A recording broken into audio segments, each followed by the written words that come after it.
윤모 씨 말고도 강압수사 피해자가 또 있다. 저희 뉴스에서 봤거든요. 그 바로 다음 사건이 9차 사건에서 네. 또 공교롭게 또 윤모군이었어요. 19살의 윤모군인데 경찰이 또 이 사람을 용의자로 지목을 한 겁니다. 네. 그래서 이제 강압적으로 하니까 이제 이 사람이 이제 순순히 자백을 안 하니까 이렇게 얘기를 했다고 해요. 법정에서는 나중에 부인하든 말든 상관없으니까 지금은 자백해라. 그래서 이제 자백을 이끌어냈는데 계속해서 부인을 하니까 이제 나중에 이때는 이제 DNA 검사 기술이 이제 딱 나왔거든요. DNA 검사해 보니까 불일치가 나온 거예요. 그래서 다행히 이 사람은 혐의를 벗을 수가 있었습니다. 그랬군요. 경찰이 무서워서 자백을 했다라고 변호인 면담에서 윤 군이 털어놓기도 했다면서요. 네. 이후에도 경찰은 이제 7차와 2차 사건에서도 이제 범인으로 박모 씨를 지목을 했는데 이 사건 같은 경우에도 너무 이상했다고 해요. 이 가족들이 이제 보니까 이 박모 씨 같은 경우에는 늦게 들어온 적이 없어요. 네. 그래서 이제 알리바이를 주장을 했거든요.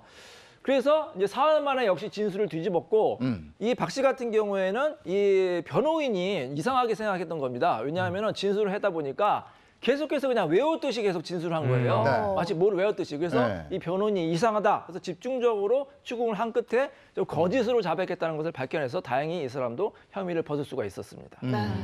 그랬군요. 근데 이런 일을 당한 사람 중에 극단적인 선택을 한 사람도 있었다고 얘기를 들었어요. 예, 맞습니다. 1990년이죠. 이때 화성 9차 사건 용의자로 조사를 받았던 차모 씨는 네. 이 건널목에서 기차에 뛰어들어서 스스로 목숨을 끊었습니다. 당시 용의자로 지목돼서 경찰 조사를 받고 나와서 이 무혐의로 풀려났는데 그 이후에 정신 이상 증세를 보이다가 결국에는 극단적인 선택을 했습니다.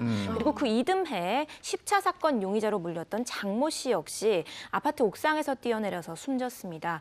당시 장 씨는 추행 경력이 있고 또 상습적으로 이 마약을 투약했다는 혐의로 여기 용의선상에 올랐던 것으로 알려졌습니다. 그리고 근거가 전혀 없는 황당한 제보 때문에 경찰에서 고문을 받고 그 후유증으로 사망한 사람도 있었는데요.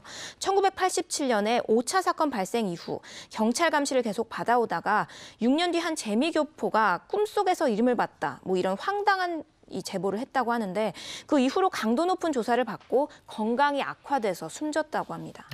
그렇군요. 그런데 이렇게 강압 수사를 하면 경찰도 처벌을 받을 수 있는 거 아닌가요? 예, 범죄 수사 규칙에 따르면 이런 강압적인 조사로 인권을 침해할 경우에는 처벌뿐만 아니라 징계도 내려질 수가 있는데요. 형법상 직권남용죄가 적용될 경우에는 5년 이하의 징역, 10년 이하의 자격정지 또는 1,000만 원 이하의 벌금형으로 처벌될 수도 있습니다.